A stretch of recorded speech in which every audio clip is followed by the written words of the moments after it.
आज मी तुम्हाला अशा ठिकाणी नेत आहोत की ज्या ठिकाणाकडे शासनाचे, इतिहासकारांचे व अनेक लोकांचे, तमाम भारतीय नागरिकांचे, हिंदू जनतेचे दुर्लक्ष होत आहे। ती जागा म्हणजे आग्रा येथे श्री छत्रपती शिवाजी महाराज यांना औरंगजेबाने जिथे कैद केले होते ती जागा। ही आग्र्यामध्ये अतिशय पडित अशी ओसाड जागा झालेली आहे। इथे कोणी वारस नाही, काही नाही। हे बघा, ही जागा मी तुम्हाला दाखवते। ही अशी लांब लचक ही जुनी इमारत आहे आणि या इमारतीमध्ये श्री छत्रपती शिवाजी महाराज यांना औरंगजेबाने कैद करून ठेवले होते। जवळजवळ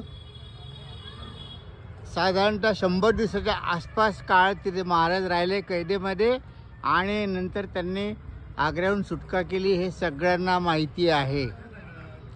ही जागा दुर्लक्षित आहे। पर्यटन क्षेत्रासाठी येणारे लोक भारतातून येतात, जगातून येतात। इथे ताजमहल पाहतात, लाल किल्ला पाहतात आणि परत जातात। कुणीही ह्या ठिकाणापर्यंत पोहोचत नाही। अगदी मोजके लोक आहेत की जे या ठिकाणापर्यंत पोहोचतात। अनेक लोक आहेत बघा, हे आलेले आहेत, अतिशय जागृत। नमस्कार, आपण कुठून आलात? आम्ही जळगाववरून आलो। कसे काय आलात तुम्ही इथे? ज्या महाराजांनी आपल्या देशावर आणि आपल्या महाराष्ट्रावर जे उपकार केलेले आहे आणि त्या उपकाराची थोडीफार दान म्हणून त्या ज्या जागेवर औरंगजेबाने क्रूरतेने त्यांना बंदिस्त केलं होतं आणि त्या जागेचं दर्शन एक महाराष्ट्रीयन म्हणून आग्र्याला आल्यानंतर न घेणं, त्या ताजमहालपेक्षा तर हे महाराष्ट्राच्या लोकांनी हे दर्शन घ्यायला पाहिजे आणि कृतीकृत व्हायला पाहिजे। हे महाराजांना खरी श्रद्धांजली आहे। धन्यवाद। महाराजांना हा खरा मानाचा मुजरा आहे। अगदी तुमच्यासारखे अगदी बोटावर मोडण्यासारखे नागरिक आहेत की ज्यांना इतकी जाण आहे आणि लोक येतात, लाल किल्ला पाहतात, आग्र्याचा ताजमहल पाहतात, बस एवढंच। तर अशा प्रकारे मी जागा तुम्हाला दाखवत आहे। या जागेवर सगळं दूर झाडी आहे। इथे एक मीना बाजार म्हणून आहे। ते मीना बाजारच्या एका कोपऱ्यावरती उंच असं चढून जावं लागतं। पुन्हा एकदा दाखवतो मी ती कोठडी बघा। 300-400 वर्षापूर्वीचा साधारणतः काळ आहे, त्यावेळेसची गोष्ट आहे। तर हे एक नवीन माहिती तुमच्या माहितीमध्ये भर पडली। बघा कसं जंगलसारखं आहे भर आग्रा सिटीमध्ये। ही अजूनही त्याच्या बाजूला एक हवेली आहे। त्या हवेलीला एका राजाने लिलावामध्ये इंग्रजांकडून विकत घेतलेली होती, पण ही हवेली वेगळी आहे आणि हे कारागृह वेगळं आहे। कुणाला जर या स्थळाला भेट द्यायची इच्छा असली तर त्यांच्यासाठी खून म्हणून मी हे चित्र पाठवत आहे। हे हॉस्पिटल आहे, डॉक्टर अंशुमन रॉय हे हॉस्पिटल लक्षात ठेवा।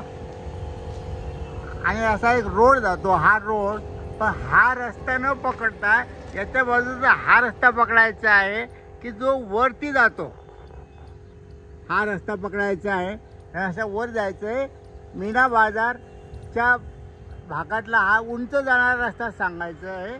हा वर जातोय, हा तिकडे जातोय आणि हा खालचा जो रस्ता आहे, हा बाजूचा खालचा, हा वर जात नाही। तर त्याच्यासाठी खून म्हणून मी तुम्हाला हा परत एकदा दाखवतोय। डॉक्टर अंशुमन रॉय, डॉक्टर शुभांजली सेन असा हा दवाखाना आहे, नाक कान घसा तज्ञाचा, आणि समोरचा हा भाग आहे।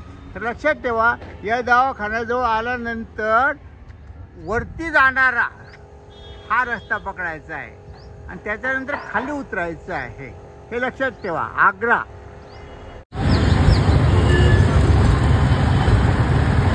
आपल्याला कुणाला या स्थळाला भेट द्यायची असेल तर हा इंडियन ऑइलचा पेट्रोल पंप आहे।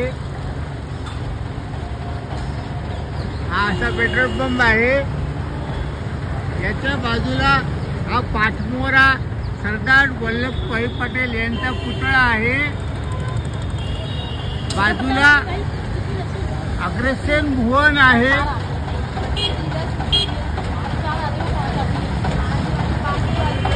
आणि या ठिकाणी आल्यानंतर या वल्लभभाई पटेल यांच्या पुतळ्याच्या मागच्या बाजूला जायचं आहे आणि पुढे आल्यानंतर एक हॉस्पिटल आहे ज्याचा फोटो मी तुम्हाला टाकला आहे. त्या हॉस्पिटलच्या बाजूला 2 रस्ते आहेत. तो वरती जाणारा रस्ता पकडायचा आणि त्या रस्त्यावरती पुढे जाऊन खाली उतरायचं. मीना बाजार कोठी असे या एरियाचं नाव आहे. इथले स्थानिक लोक तुम्हाला ही माहिती देणार नाहीत कारण त्यांना या माहितीमध्ये इंटरेस्ट नाही व नॉलेज पण नाही. ते तुम्हाला हे स्थळ शोधून काढावं लागेल. कोणीही रिक्षावाला किंवा इतर नागरिक तुम्हाला या बाबतीत मदत करू शकणार नाहीत. तर लक्षात ठेवा, सरदार वल्लभभाई पटेल यांचा पुतळा, त्याची मागची बाजू, त्याच्या बाजूला एक पेट्रोल पंप, इंडियन ऑइलचा, या पेट्रोल पंपाच्या मागे एक हॉस्पिटल आहे आणि त्या हॉस्पिटलच्या बाजूने वर जाण्याचा रस्ता आहे. जरी नाही सापडला तर तुम्ही माझ्याशी संपर्क करू शकता. माझा नंबरसुद्धा तुम्हाला मी इथे पाठवत आहे. तो माझा नंबरसुद्धा तुम्ही नोट डाऊन करू शकता. 9850 393 100 98 50 393 100 या माझ्या नंबरवर संपर्क करून मी तुम्हाला सांगू शकतो की कसे जायचे म्हणून. धन्यवाद.